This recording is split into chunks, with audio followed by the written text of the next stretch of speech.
This is the sound of all the radiation around us at all times.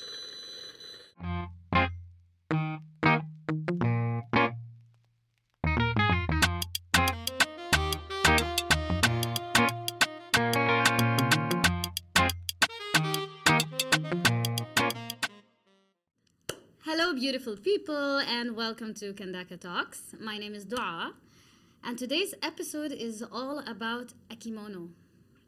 Yeah, a very special one, and my guest today is Sim Khela to tell us all about it. It's a pleasure to be here.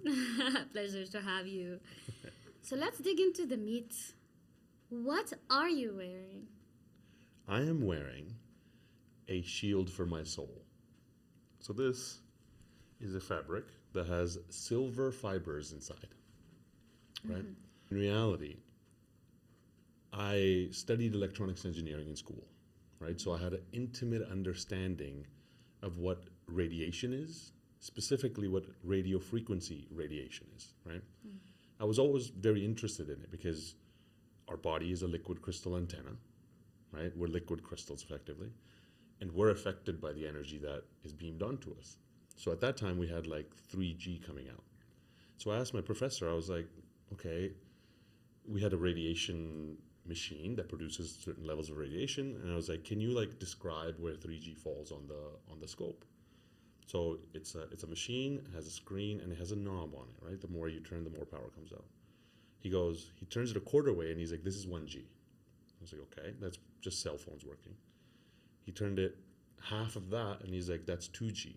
That's like edge, right when we started to get like basic internet on phones. He turns it a little bit more, and he's like, this is 3G. This is where internet started to work on our phones. He was like, turns it just a little tiny more, and he's like, this is 4G. That's going to be coming. And then it looked like he wasn't even turning it, but he turned it a little bit more, and he's like, this is 5G. This is where the danger starts. And then he turned it a little bit more, and he's like, this is a bioweapon.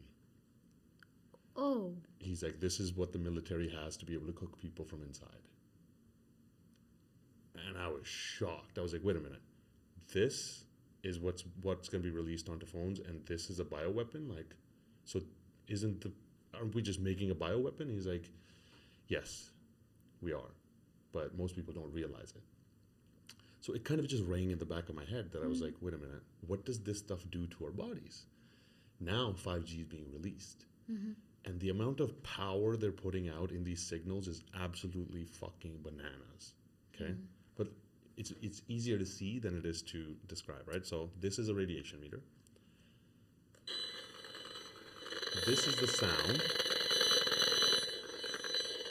This is the sound of all the radiation around us at all times.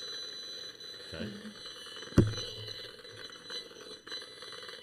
Right now, it's showing about 61,000.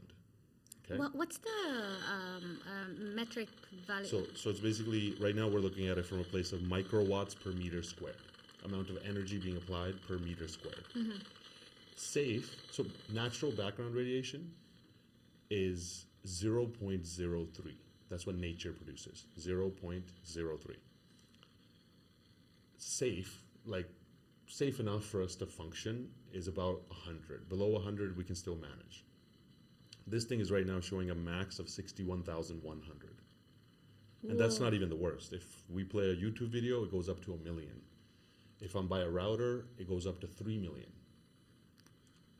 Okay, 3 million, which is orders of magnitude above what nature produces and orders of magnitude above what's safe. And that is what we're being cooked with all day. And each one of these sounds,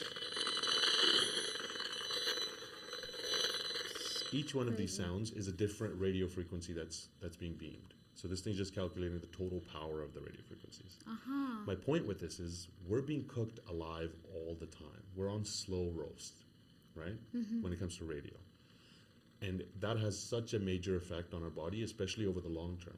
It causes things like mental fog, upset stomach, your skin starts to have issues, autoimmune diseases, things like that, where your cells just don't function right, right? So what I decided is, I did enough research, and when you looked into it, there's scientists, ringing bells saying, hey, this thing is dangerous, and the way you protect against radio frequencies, radiation like this, is you need to be inside of a metal shield, a metal cage, let's say. The Faraday Cage, right? Yeah. So you just need to have a Faraday cage around you. So this cloth is basically a Faraday cage. So this is what it sounds like normally. Yeah.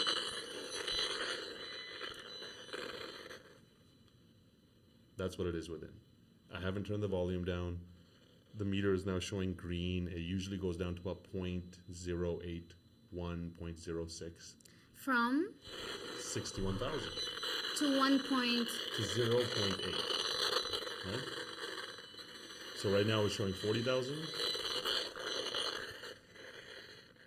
Put it inside. Now it's at 0.427, 0.45. Huge difference. Basically natural background radiation.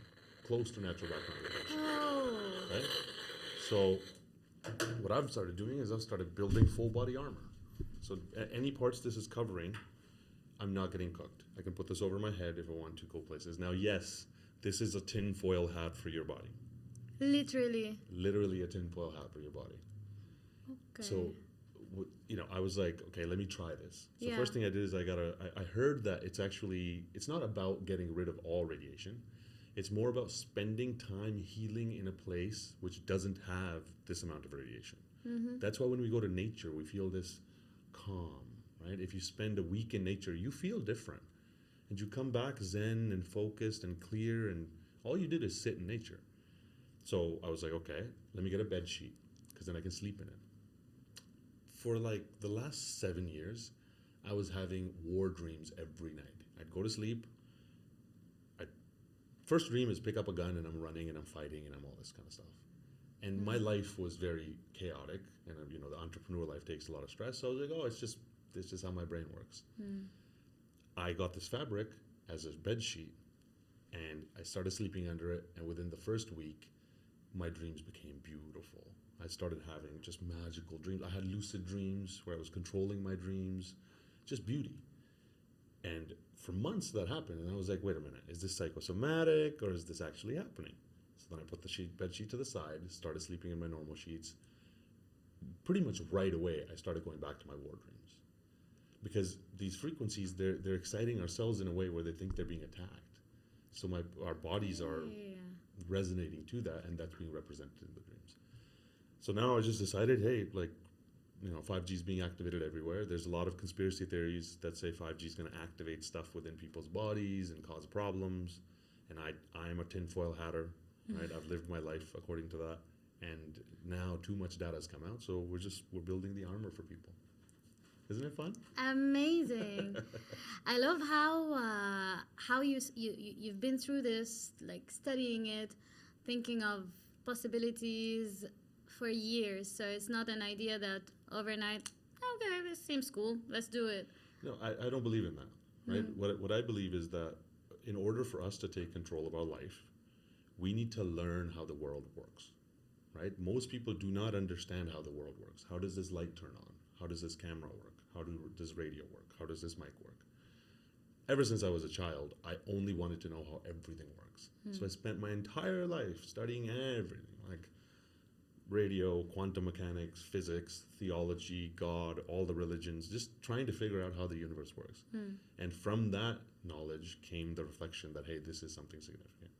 Okay. Right? But interesting. So I'm sure you understand this, that it's the work that we do up front to learn the skills, the knowledge that pays on the tail end and actually changes our lives. Of course. Of course. Yeah. When did you actually decide I want to get this material as a bedsheet? Actually, I came to Bali with the intention to build 5G-proof buildings. That's the reason why I came really? here. Yeah. That was one of the reasons why I came here, apart from improving my own life. So that idea was always there. There's paint that we can paint the walls with to create the same effect. Then that idea developed. So about 2 years ago, I really started giving it attention and energy. About a year and a half ago, almost 2 years ago actually, I got the bed sheet, and it just worked so well that now we built it. And now as soon as I've showed my friends this, who get it, they're like, I want a full body tinfoil hat. Right? So cool. It's the best. And when do you plan to release this product? So we are already, actually just yesterday, I spoke to a friend and he wants me to build a mosquito net for his bed and a full bed sheet. But he has king size bed sheets, so he wants to have like a custom one built. This one, our plan is that right now Sotu is in Dubai selling these. Sotu. Yeah, our good friend. So he's, we're already in the process of selling them, but instead of, so this is you'll appreciate this part, that what I've noticed in, you know, building businesses is a lot of artists, especially creatives, don't have a mindset for risk, right? So the way I approach this is I brought together amazing people around me who are interested in the project, who love clothing and this our kind of creativity. And we said, okay, we're going to build 3 prototypes and we're going to sell the 3 prototypes. If those sell, then we build more. So the goal isn't to have like, you know, a bunch of inventory, a bunch of risk in stores and all this kind of stuff. It's more like build it, show people what it does. And then if people appreciate it, they buy it. And ideally start doing one of ones because, you know, people have their own style. So we're going to bring in artists, which I would love to talk to you about, of how you can incorporate your artistic style and have like limited edition, but in your look. And then we have other friends who have different looks and then incorporate this into the fabrics. Because this fabric, it's amazing. I actually love the way that it looks. Yeah. But it's meant to also be integrated inside of clothing that already exists. Okay. So when I tried it, I actually tried it on and it feels very silky, very light, very airy. It's beautiful to wear even as a fashion, as a fashion piece. But what's going to be special about your product is it will have an artistic side to it. Absolutely. That's because interesting. Not only do we want to shift the mindset around, you know, your health and your clothing protecting your health, but more importantly, it's like we need to change what clothing is, right? Nowadays, I go get a T-shirt and it means nothing to me, you know, and I'll wear it and once it gets a hole, it's gone, right? Or I'll pass it on to a friend or something. Whereas pieces like this, incorporated with, you know, specific design, it's an artwork, right? It's not something you just throw away and go find another one. Yeah. One, it's not cheap, right? This fabric is, I think it was $138 per square meter. Okay, I wanted to ask you actually about the pricing. So yeah, it's silver, so it's expensive. So the metal inside is silver. Real silver. Real silver. So it's antimicrobial. The silver also conducts heat, so that's why it actually feels so cooling on the skin. Okay. It is resistive to mold and any kind of growths that are happening on it. Plus, it protects you from the radiation. Very nice. Right, it's really fun. Okay, great. So, is it only silver or any other metals incorporated? You can do any other metals, but it's just like copper degrades quickly. Things like iron, they all rust. You could put steel fibers, but they're not as malleable. So silver is the very kind of happy medium between everything. It does the job, and the antimicrobial properties and stuff make it so that you don't need to wash it. Okay. I mean, you should wash it, but then you have to wash it a certain way. That's what I wanted to ask you. You got to make sure you don't wash it with anything. You need neutral detergents. You can't wash it with acid or, you know, very basic stuff because it deteriorates the silver. So let's like think of the customer's journey with this product. So I come and first of all, you guys, there's still no page, or how can people, now you're testing. Yeah, not even testing. Like what's actually happened around me here is I've developed this community of people who are concerned about the way the world is going. They're tinfoil hatters, right? But they're logical, normal people. So they have a need for it, and I'm just making it for them. My goal isn't even to turn this into a product per se. My goal is to spread the wisdom around this because I don't need another business. We have too many going on already. My goal is to actually get it into the hands of the people who already know what's going on. So the customer journey would be somebody who is aware of this going on and is looking for that protection. At the same time, they don't just want to go, you know, just make something basic. And there's already underwear and kind of underclothing underwear that you can wear. Underwear? Yeah, like underwear to cover your goodies, and then like a undershirt for you to be able to cover your heart and other things, the important bits. Because technically, actually, you only need to protect the important parts. The important organs. Exactly, and your reproductive organs, because it has a huge effect on that. And then your head for whenever you'd like, right? So Okay. there's already stuff that exists like that. My goal is to bring the creativity into it and bring it to the people who are already aware, right? And then make those pieces where you're looking at it and you're like, what is that? Right? I like the although maybe you're not your main goal is not to make it another business, Yeah. but it kind of has a cool marketing strategy to it because with the artistic side it will be a cool masterpiece and it will attract the eye like what are you wearing, okay, so let me educate you. Yeah, then the storytelling starts, Yeah. right? And the pieces are so nice that it would be like, whoa, this is cool. Your style is really amazing. And then when you describe what's underneath, there's a functional piece to it.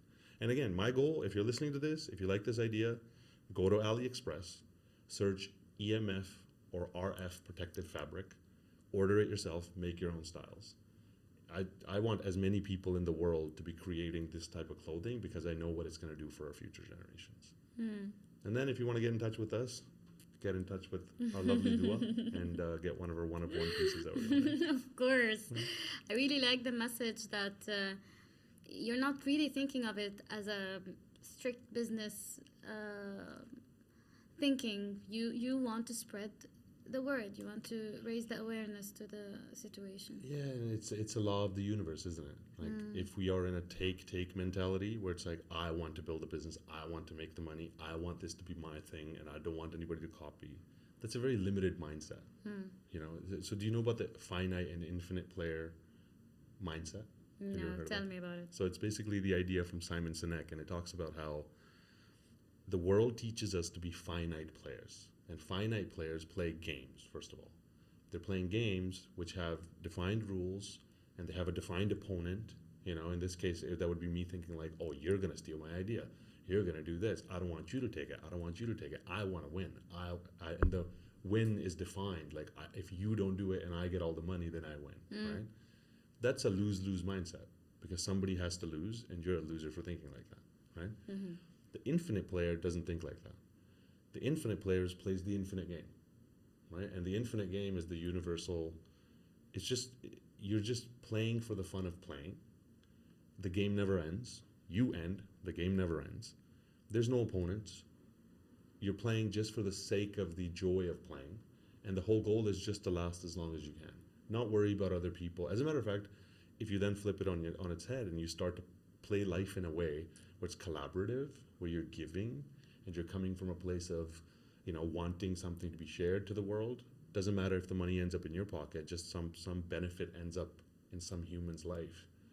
Then the universe reacts in a certain way. So that's why I don't like to think of businesses as businesses. I like to think of business as what value do I add to how many people's lives? How can I improve the most amount of people's lives?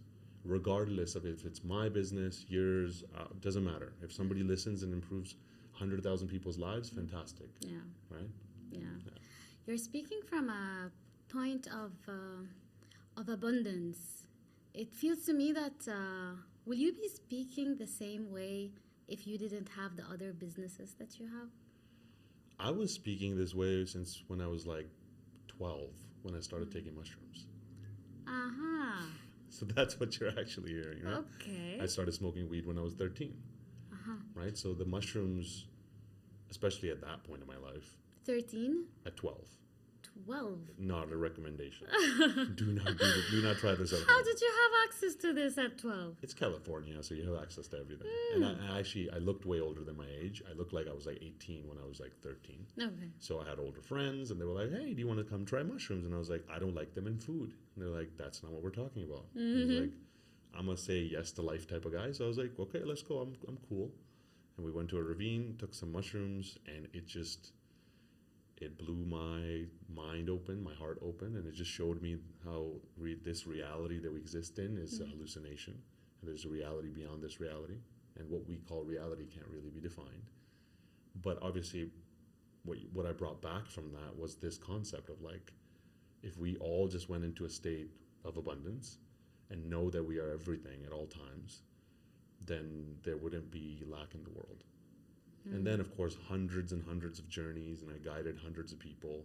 I've guided 51 newbies now, and I've guided over 500 people on their journeys, which is also healing. With psychedelics. With mushrooms specifically. With mushrooms. With mushrooms, and then later on we actually dabbled in acid and other psychedelics. Okay, how did that affect? Let me rephrase that. So there's. Fuck me up. Here's my answer. How did you balance it? There's always this misconception or conception that people who are full on with psychedelics, with weed, they don't really succeed in business. However, I look at you. Well, this is a really good point to touch on, right? It's when we use them as entertainment or escape or what I would call a non-intentional experience that they are problematic, right? Something like weed, I understand, because weed you can just get high and just chill, right? A lot of people just smoke weed just to get away from your life. Yeah. And I get that. I spent 15 years smoking weed, being in Canada in miserable cold, and it just helped me not go crazy from the fact that it was colder outside than it is on Mars, right? So is that a fact? It's like 5 degrees above some places on Mars. Yeah. Are you serious? It's minus 30 degrees Celsius, which is I think that very close to being the same in Fahrenheit, right? Which area in Calgary, Canada. Oh my God! Right, so I'm there. I'm smoking weed, and I get that part. What I also kept in mind was that, and of course I learned, like everything, I researched. What is it like to take mushrooms? What do you do? What are the effects? How should you approach it? You did your homework. You got to do your homework. You got to learn about it. And what the message was: go in with a intention, a clear, pure intention, and let it deliver to you what God or Spirit or the universe has in mind for you, right? And so I always went in with that intention, except for the first time. First time I thought I was going to eat some pizza, and then it turned into this thing. Have some mushrooms on right? it. Which I wouldn't have, I don't like mushrooms on pizza. But after that time, I researched it and learned, like, okay, this is a medicine. It is to be treated like a medicine. That's why when I started cannabis, same thing. I researched it. Where does it come from? What's the history? And it was a medicine. And I realized I needed that medicine in the stage that I was in my life. It's when we go in and use it like it's just another thing. Use it like alcohol, you know? Like tobacco. Exactly, tobacco. All of these things were medicines. They were invented as medicines. Most people don't know that liquor was invented by monks to connect to God. Tobacco is used in ceremonies everywhere. You know, cannabis, one of the greatest medicines. As a matter of fact, when cannabis burns, it creates a billion permutations of medicines. When you take all of the terpenes, the cannabinoids, all the chemicals in the wood itself, in the plant, there's tens of thousands of different chemicals inside of the plant. That's why flour is so good. When you burn it, all of those chemicals mix in a billion varieties and create a billion permutations. That's what's in the tar, the black tar. Okay. That's why it solves so many things, right? Coming from that place and treating it like a medicine, it takes you a certain place. And as far as building businesses, I have the best story around this, right? Yeah. I started smoking weed when I was 13, and I always just knew that I was going to be ultra successful. At the time, the definition was different, but I just... Ultra successful, to the point where, you know, and today I would say that me and all my loved ones will live a life of having great experiences in great places with great people, having great conversations. That's my idea of ultra successful. And with the opportunity to do that anywhere in the world, that the whole world is your oyster. I always knew I was going to get there. Not even knew, I've always been there in my heart set, in my mindset. There was never any doubt. So I was telling people, I'm going to put you on a jet to Madagascar. I was saying that to my friends, and they're laughing. They're like, great, good on you. We're going to do this. Everybody has the dreams. We're going to do this. We're going to do this. We're going to do that. I get to 20, and I'm telling people, they're like, great, fantastic. I get to 25, and my friends are older. They're 30 now. They're like, look, this is funny, but you're still just a guy selling cell phones. You're a pothead selling cell phones. Like, you used to sell cell phones. Yeah. Okay. Made a lot of money selling cell phones, but it's still selling cell phones, right? Yeah. But what I was doing was I was working a job, and then 8 hours a day I was working on myself and on my businesses and my knowledge and the skills. I get to 28 years old and they're 33, and I'm like, I'm gonna put you on a jet to Madagascar, and they're like, this is getting sad. The joke is getting old. We have kids, we have a Benz, we have a house, we have wives. You have a Jetta, you have nothing. You're still just a pothead selling cell phones. You should get serious about life because we don't want you to go the wrong way. What they didn't see is that I was always, for 15 years straight, since I was a 15-year-old child, I was sitting 8 hours a day focusing on building my skill sets so I would get to that point. Weed helped massively in that because it's such a difficult journey. It fucking sucks. If I tell you, since you're 15, sit in a corner, don't go party, don't go out and have sex with random people, don't go drinking with your friends, just sit in a corner and focus on a goal. And by the time you're 30, you'll make it. And you spend all of your teens and all of your young years focused on this thing. Patience. Right? So weed helped with that. Okay. Now at 28, Canada legalizes weed. All of a sudden, I become one of the premier global cannabis experts in the world because I'd spent 15 years not just smoking weed, about learning about each one of these things, these permutations. I bet you've never heard this before. No. I was researching this in university with my friends, so I knew every little detail about every chemical reaction and the plants and the way the microbiome interacts with the plant to create a certain terpene effect, all that stuff. So at 28, Canada legalizes weed. I became a global cannabis expert. By 30, I've built a weed company. Oh. That's how that happened. Okay. So by 30, I have a weed company. Now, all of my friends are coming out to me, and they're like, hey, you made it. I was like, I thought I was just a pothead selling cell phones. Like, not anymore. They're like, you're crushing it. But at the same time, I had been taking mushrooms. Yeah. And I knew I didn't want to live in the West. I knew I didn't want to continue that life. And I thought I would get to a certain point where I would have a company and I would have money and I would have all these things and I'd be satisfied. Actually, I was just as miserable having all of those things as when I didn't have them. And so, obviously, I've done enough inner work for me to realize this is an internal state and that there's no end to this finite game of companies, money, So I'd been guided by mushrooms along the way, and then November of 2019, I go out to the mountains, my regular trip before it gets really cold. I take some mushrooms, and the mushroom was like, sell everything right now and move to Bali right now. 2019. November of 2019, right? And I'm sitting there like, I just built this company. I'm about to get so much money. It's been 5 years of me building this thing. It's been 15 years of my life. The weed company. The weed company. Yeah. And I'm about to get a payout. I'm about to get a massive payout on this company after building it for this long. And they're like, nope, sell everything and move right now. And of course, I have faith. So I was like, you've never guided me wrong before. If you say go that way, then I'll go that way. And I told them I'm leaving. They're like, why? I'm like, if I told you, you think I'm crazy. And January, I booked the ticket. February 24th, I landed in Bali. Middle of March, the lockdown started here. And I was locked down in Bali with no tourists. All of Bali empty. Left to us, every temple, every mountain, every place in Bali was like handed to me. I envy. It was the greatest. It was the greatest. Of course. But now I'm not making money. Right? I didn't get the payout. I'm not making money. Did you sell the company? I had shares to the company. Oh, yeah. Right? But I left. I didn't sell the shares to the company until later. Okay. But I left, so they're like, okay, well, you're the founder, so you can't just leave. I'm like, I'm going to Bali, pay me whatever you want. So they're like, we'll pay you $1,000 a month.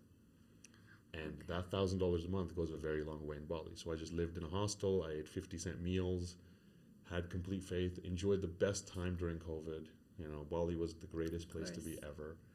And from there, just had complete undying faith in the fact that, Spirit will take care of me, and I always take care of me. And that has now turned into, well, if we start this business, it's the 14th business that we're starting that's successful. The what? 14th. Since COVID? Since, COVID. Oh, please, list them. Tell me more. Okay, so when I came here, I noticed, so I'd been in crypto since 2012. That's when I discovered Bitcoin. Being an engineer, I completely understood what it was meant to do, which is, change the framework of the entire world. So I had been helping my friends in the process of how to buy, how to sell. So it's been like 13 years you're into crypto. Yeah. Okay. But I was just doing it for fun, again, as everything in life. I did it for fun and just helped my friends. And I'd been through a few cycles, so I got good at understanding what the scam is. Like, how do people go in and lose all their money, right? When I came to Bali, I don't have much to do. Of course, I'm just gifted this palatial villa that just is beyond anything that I've seen. I'm there, and a friend got scammed out of some money. So I was like, hey, let me teach you how not get scammed. So one Wednesday, I just kind of laid out a whole talk for her, and she was like, this is mind-blowing. I can't believe nobody's told me this. I'll bring 2 friends. Can you tell them? I was like, sure. Next Wednesday they come, tell them. And then it starts to grow, and there's people coming in. And of course, I'm talking about, the agenda, what they're doing, how it all fits in, how to protect yourself, exactly what to do about it, how to understand things in a way where we become self-sufficient.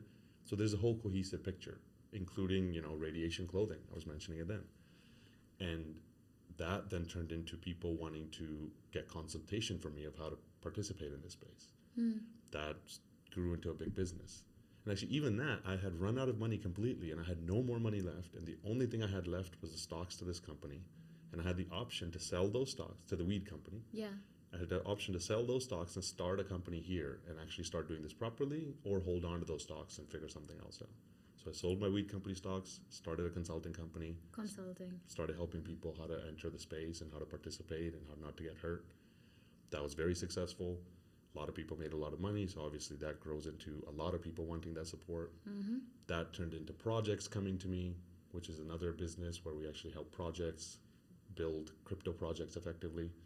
That turned into a system where we're tokenizing real world assets, where we're tokenizing mines and tokenizing farms and tokenizing farm productivity.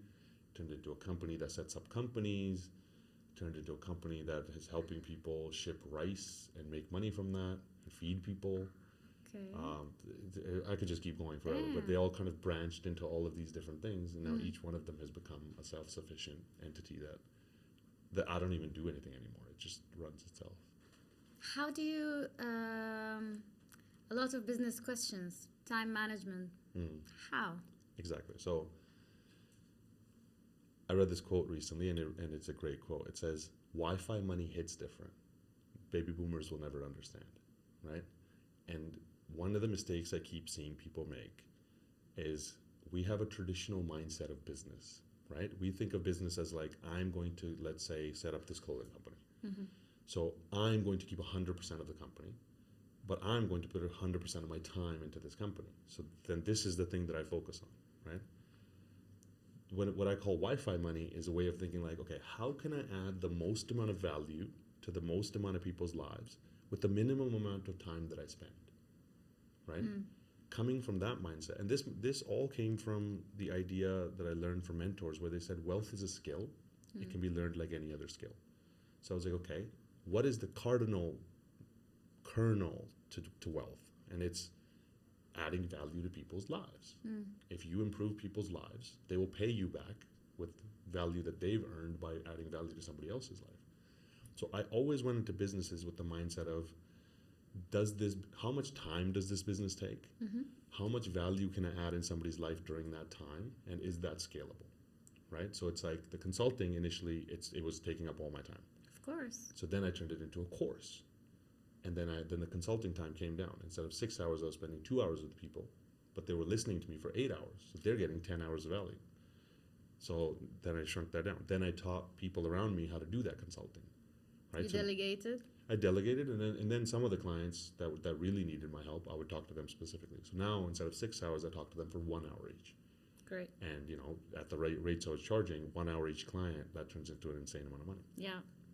And then each business that I've approached with that mindset. So one business we have blockchain nodes that are running.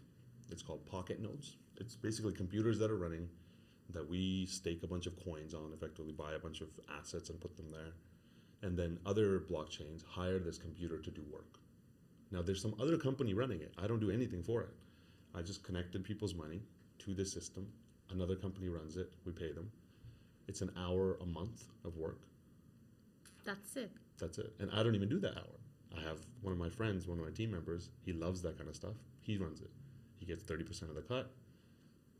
We're good. You know, Delegation sometimes is... it's delegation, but it's also systems thinking, right? It's like coming from a place of like, okay, first, obviously I'm going to do it because I'm a founder. Then I'm also going to always try to make myself redundant in my own business. So I come in, I'll do stuff, I'll figure out how to do it. The second time, I'll get my assistant or one of my friends to see it, whoever's interested. Third time, I'll get them to do half of it, and I'll watch half. Fourth time, they will do 100% of it, and I'll just watch. By the fifth time, we've turned it into a task checklist, right? Asana is my favorite tool for that. Clearly defined task checklist with descriptions, and then we still take most of that and hand it to an assistant, because most of the stuff is just minutia. It's not actually the business once you figured it out. And usually within 6 months to a year, you're just standing there like, I don't know what to do. Like, somebody else is doing all the tasks, somebody's running this, and then you move on to another business. Amazing. And nowadays, like, if you are somebody who's watching this, and you are sitting in the matrix, I call it. The 9 to 5? The 9 to 5. I've been there. I was there for 20 years. I know what it's like, you know? And all you want to do when you come home is just relax and watch Netflix. Yeah. Right? And I get that. That's totally fair. But if you're the type of person who wants to actually escape from that, you got to come home and you got to spend the rest of your time, however much time you have, learning skills that allow you to escape. And there's 12-year-olds making $100,000 today from AI. Yeah, man. You know what I mean? So it's like there's no excuse. Yeah, there is no excuse. Yeah. There is no excuse. Yeah. Is this something that you can share? Like you're saying in 2019, end of it, you came here, in February 2020. February 2020. Yeah. And the money flow was basically... Zero. Basically zero. $1,000 a month, and then it went down to $500 a month. And in that span of time, now approaching to the end of 2023 with all these businesses, can you share, how many figures, or the reason I want, or I'm asking you this, is just to tell the people that if you put your mind to it, you can change from zero to a 6-figure business, a 7-figure business in 2 years, and it's doable. 7 figures. Okay. Me personally, 7 figures. If we count all the businesses, it's in the 8 figures. But that's the value of the businesses, not the money that I make. Yeah, I get that. And even me, like, I don't make any money. This is a key thing to remember. Sim personally has no money. Sim personally doesn't make any money. Okay? I don't make money. I don't. Like, my bank accounts are zero. They're like, where 20, does it go? $30. It's in the businesses. Ah. Right? The businesses make money and the businesses spend money. Okay. I don't have access to that money. Now, what the businesses do with it is up to the business. If the business needs to fly me somewhere for a business trip, that's a business trip. If the business needs me to get a protective kimono, that's a business expense, right? The business needed the studio. Yeah. So it's like everything is in the business. That's a secret most normal average people don't understand that. If you make money, you pay income tax and you have all these liabilities and all this stuff. If your businesses make money, the businesses pay corporate tax. But businesses can expense things. Okay, right? That's a good tip. Pro tip. Yeah, so Sim has $0 today, and I'm the happiest person alive because I have no risk and no liabilities. I don't have to worry about shit, right? But the businesses are profitable and they're doing that thing. Great. I get so inspired by people who are innovative when it comes to business. Their brains are always working. We can do this and this and this. So you're really a great example. I'd love to add your workshops or consulting business or links. I'm pretty sure a lot of people would like to learn some stuff. Yeah, I mean, here's a short plug, right? I have spent hundreds of thousands, the business has spent hundreds of thousands of dollars getting coaching and getting access to mentors and consultants, which are behind paywalls. These are things being taught, but they don't want to tell you for free. What I've done is I've taken that out and I've started giving it to people. My YouTube channel, I've done it for a long time. Even before YouTube, I was secretively doing this because I was talking about things which I can't post on YouTube. So then I realized, okay, I want to build a system where I can give this to people for pennies compared to what it actually costs. So what we do now is we work with people who want to enter the crypto space. We help people set up their businesses. Indonesia is a fantastic place to set up your business because it gives you a lot of flexibility when it comes to a lot of these things, especially because we have good relationships with the government and a lot of things that you need to have in countries that make it a good place to be. Okay. But we set up the businesses. We show them how to use all of these things. We show them how to play the game in this way. And then once we've gone through that journey, then we give them access to all of these other things. Like, somebody's like, well, okay, I have a business, now it's making a ton of money. I need to invest it somewhere. How do I do that? So I don't end up paying a shit ton of tax on it. We then have these investments of, we have government contracts where you can ship rice or to farms or mines or so on and so forth. So there's a whole journey that we go through, but it starts from a self-reflection of who you are as a person. And obviously you do that. Who you are as a person, what your goals in life are, what your mindset and heart set is, how anxious of a person are you, what kind of psychology do you have, and what is the plan for you to get to your goals. Draw it out, and then we walk you through all the different steps. With the business plan and everything, all the... Yeah, like the business plan itself is usually done by you, but we can help you with that. But it's more structuring the whole thing, structuring your life. Yeah. Like, it's like, I'm here, I want to get to here, how do I get to there? For a lot of people, it's financial freedom. Yeah. Right? So for me, I just realized I know people who put 30 grand into Bitcoin in 2018 or 2016. Actually, I know a guy who put 20,000 into Bitcoin, 30,000 into Bitcoin at the top of Bitcoin's price in 2018. Okay, it falls off of a cliff. Everybody calls him an idiot. And in 2020, he was at $1.6 million. Yeah. So it's like there are strategies. None of them are fast. None of them get you rich quick. If you have a get rich quick mindset, you're gonna go broke yesterday. It's a don't get poor slowly scheme. Okay. Right? But it's building a plan and then following it for at least 4 to 5 years. If you're willing to do that, then I'd love to work with you. If you don't have that kind of mindset, we don't work with those people. At least 4 to 5 years. You gotta play the game for at least 4 to 5 years. If you can stick to a plan for 5 years, it's impossible for you not to achieve your goals. Okay. Yeah. And when it comes to crypto, I'm going to speak from the point of view of a beginner, not a beginner even. Me, as well as a lot of people, I'm pretty sure, we look at crypto like it's this, how sometimes we think of coding, like it's this world that is very scary. I don't know anything about it. Yeah. However, I hear the numbers, I hear people dealing with it, and I want in, but I don't even know how to start. Right. The risk. Yep. What do you tell people like me, someone who wants to approach it and is very afraid, doesn't even know how to take the first step? So this is exactly the type of person that I work with, that I've been working with. Because I realize the people who are getting scammed out of all their money are the people who have the money, which is the baby boomers. They're our grandparents now. And they're some of the sweetest people on the planet and so cute, and they just don't understand technology. And they don't even want to get phones, many of them, right? So I started to speak about it in a way that is super simple, right? So to answer your question, what would I recommend? I would recommend that you watch our YouTube channel, where we're simplifying things down to a point where a child can understand it. Okay. That it's not this complex coding, blockchain, decentralized. These words are useless. It's speaking about it in English. If you want to have just a complete understanding of how to be able to build your own plan for free, we have a website, excellenceconsulting.co. Excellenceconsulting.co. I'll add it in the description. We'll put a link down. Yeah. Go to the education section. I think it's even on the homepage now. And there's a whole course on there for free. You can watch it right from the beginning of explaining to you in super simple terms what it is. But let me even do it right now. Yeah.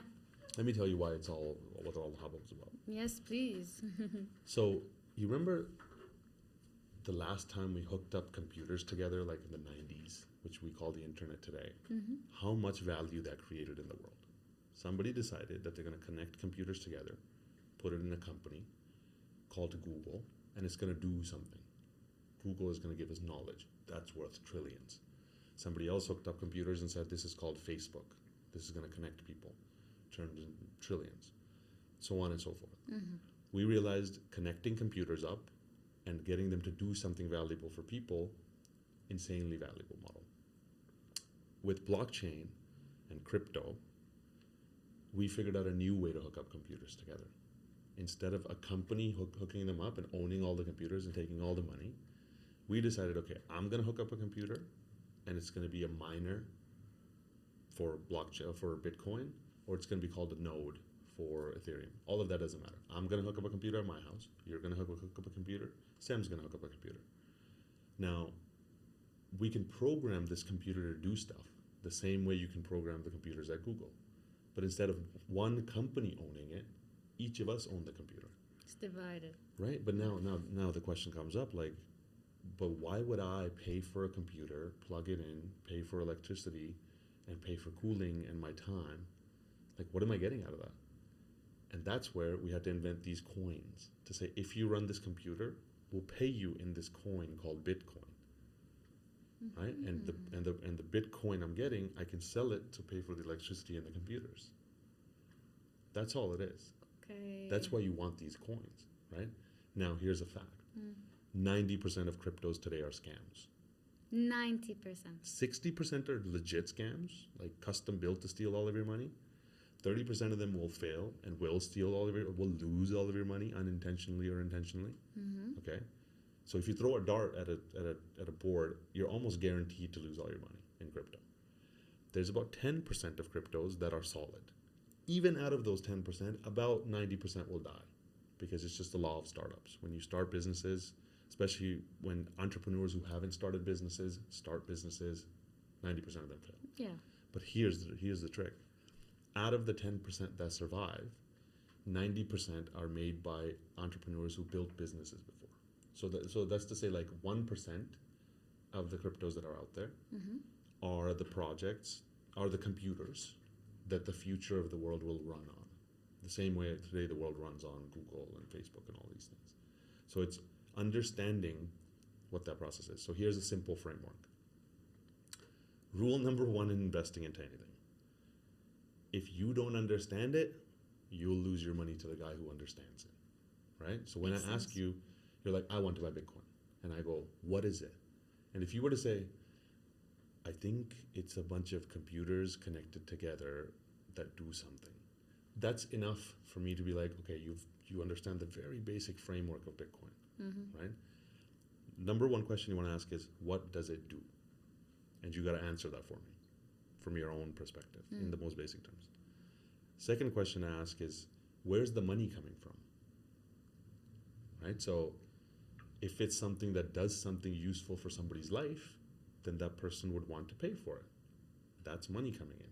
Therefore, when you buy it and it adds value, you should get some of the money. For most of the cryptos out there, you ask, where's the money coming from? And it's actually just coming from the next investor, next person who wants to get rich. That's basically a Ponzi that's running, right? So understanding these dynamics takes a little bit of time. Yeah. If you just go take that course, I'll guide you through the whole thing down to exactly building your plan, taxes, everything that you need to know about it, but in a way that's English. And I've taken like soccer moms and grandmas through this journey, and at the end they're clicking their own buttons and they're happy. Really? Yeah. That's actually the only people that I work with. I mostly only work with like really old people, because I realize like I want grandpa and grandma not to lose their money, because they don't have life left to make it back like us. Right? It's that to me is very, very nice. The idea that, because it feels so complex and like a world that is so far, but that is so profound that I feel like I'm losing being not involved in it and not. You are. Yeah. You are in that. Okay, I'm just gonna go straight honest with it. There is an agenda in the world to take everything that you own They've put it on posters. It's called the "You Will Own Nothing, You'll Be Happy" agenda. Just Google "You'll Own Nothing and You'll Be Happy." Don't Google it. Go to DuckDuckGo, which is a better search engine, and type in "You'll Own Nothing and You'll Be Happy," and it'll show you more truth. Okay, but it's an agenda that the elites have set out, which wants to take everything from you. And when you study history, in history, there's these times where society has gone through its prosperity growth, and it gets to a point where it's getting too crazy and the whole thing needs to collapse, like it happened in 1945 and during World War II. We are in that state now. During those times, the powers that be and the powerful take everything from those who are just making it by. So we've been taught to earn money, dollars. But dollars don't exist, they're fake. They're printed. They literally, somebody goes into a computer in the US and types it into a computer and hits enter, and a bunch of dollars are created. But actually, the vast majority of dollars are created by your bank, because they take the Federal Reserve takes this little amount of dollars, gives it to banks. Then when we go to get a loan from a bank, they literally go into another computer and type in the loan and hit enter, and that much money comes out. Is just magically created. Yeah. So it's not actually real, right? If they can type it into a computer and print it. Like, people say money doesn't grow on trees. It's literally made of trees. Like, it literally physically is only trees, right? And if you look at Venezuela, you look at Zimbabwe, you look at all the Sri Lanka just recently happened. Lebanon, right? Syria. You look at all these countries, their money went from something valuable to not being worth the paper that it's on, like that. So in this process of the world shifting the way that it is and the elites taking that control, they're making sure that the average person doesn't participate in the new system. Because in reality, in every collapse in history, you simply just had to understand what the new system was going to be and get into that new system, and you, by mistake, just became ultra, I don't want to say ultra wealthy, but you were good. You're safe. You're safe. Yeah. The new system is these digital assets, but that's why they're made so complicated. So they are not accessible for everyone to understand, and now that we're starting to understand it, they're shutting down the banks that were working with it. PayPal just cut off access for people to buy it. You know, they're saying don't do this. Banks are literally shutting down accounts if you try to participate with it, right? Because they're watching their money flee into a system that's the new system. So they are blocking us off from that process, and the biggest block is just the complexity of it. And this is another thing I've noticed, is that, you know, we have different mindsets. We have different ways that our brains work. The analytical brain gets it. The creative brain we have a resistance to it. You know, we're like, money, shmoney, crypto, schmiptos. I just want to paint. I just want to dance. I just want to make art. I just want to improve people's lives. I just want to help people. Yeah. I love that. But I realize those are the light souls that need this help the most. Because if we don't have the money down the road, we won't be able to build the beautiful world that we need. Yeah. So you are losing out in some capacity, but the biggest way to lose all of your money is to just run in and buy Bitcoin and hold on to it thinking you're going to without education. Right. Without a plan. Yeah. You know. Yeah. That's the thing. Also, people, like humans, tend to buy what they can physically touch, you know. That also applies to the kimono. That's why I asked you, I wanted to ask you, like, do you think people will believe something like this, will understand, will buy the market? So you actually have proof.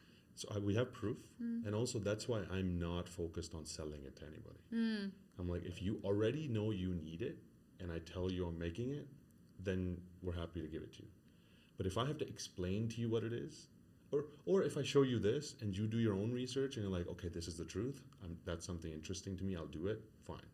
But in a business, one of the highest costs is customer education, right? When you have to explain to somebody something, then it's just, you're going to spend all this money advertising and all this stuff. That's the old model.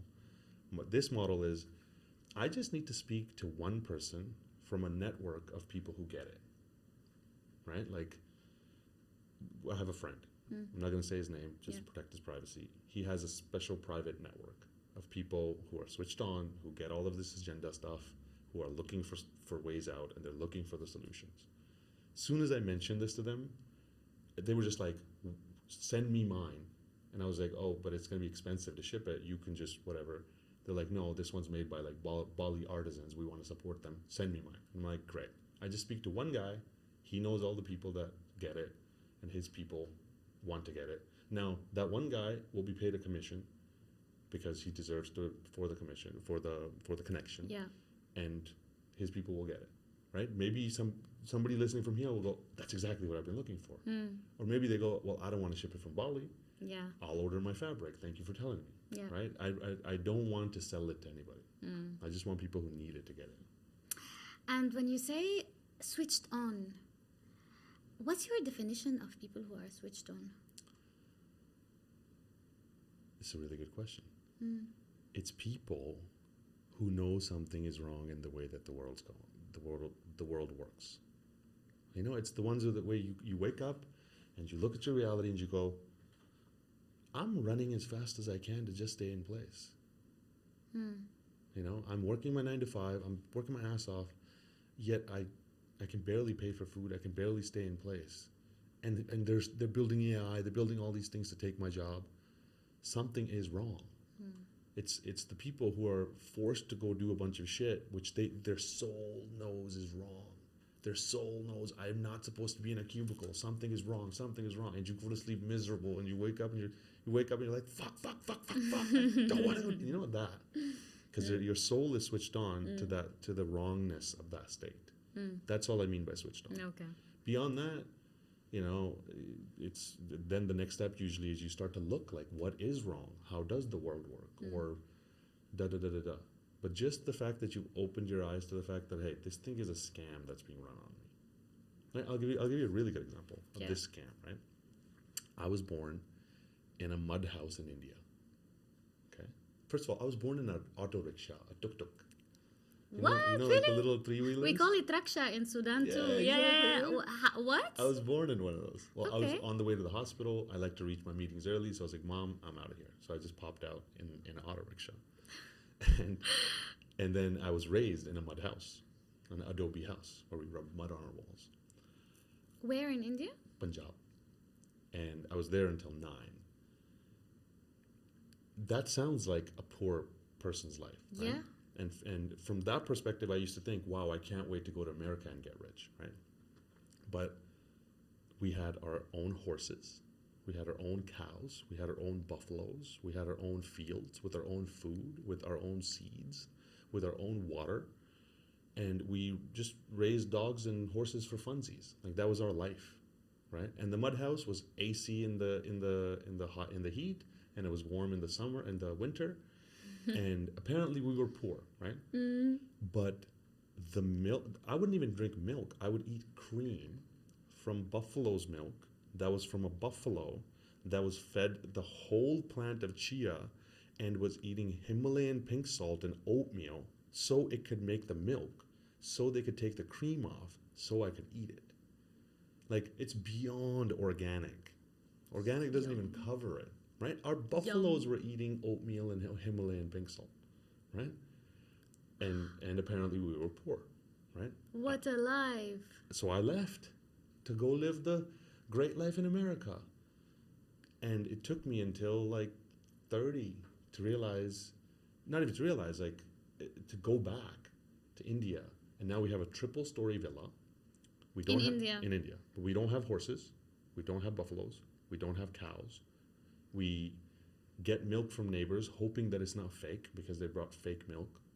The water table is poisoned because Monsanto came in. Because what? Because Monsanto, the company that brings in GMO seeds, came in and poisoned the pesticides and poisoned the water table. Okay. The food that we eat, we have to be careful that it's not spray painted, because from China they started spray painting food and sending it in. Like there's poison everywhere. But apparently we're rich now.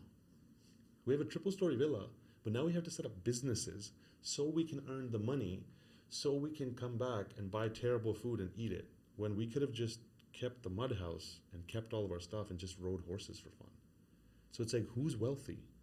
How society messes with our conceptions. Right? And that's the scam. Yeah. That's the scam, that we're convinced to go to somebody else's place and do something we hate for our whole life, away from our loved ones, so we can get the money and come back and love our loved ones with food? That doesn't make sense. Okay, and if you're stuck there, you're stuck there. I was stuck there too. We're all stuck there. Then what you do is, okay, you go, okay, I'm going to use that as a means for me to be able to come back and spend time figuring out ways for me to not have to do that. Right? Like, there's a million different things you could do nowadays. Yeah. Wow. And if you're like, yeah, a million different things, tell me one. Okay? Here's the simplest way to get out of your problem. Go into YouTube and type in how to use ChatGPT. Okay? It's an AI. How to use ChatGPT. And they'll just show you a website to go to type in questions and stuff. Then go into YouTube and type in how to use ChatGPT to build a business. Okay? And you'll just see a list of businesses.